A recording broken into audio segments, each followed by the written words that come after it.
Hello, I'm Dianne Sonnenberg and this is Mosaic Arts Online. I will be teaching Mosaic mandala design.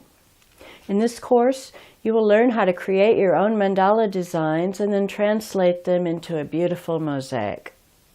We'll learn a little bit about the fascinating subject of sacred geometry and how it applies to our own mandala design process. I'll show you how to use basic design tools and techniques to create beautiful designs of your own. This is an example of the Mosaic mandala project we're going to be creating in this course, and here are some of the tools and materials we'll be using. You'll see there are a variety of design tools, as well as mosaic tools and tesserae.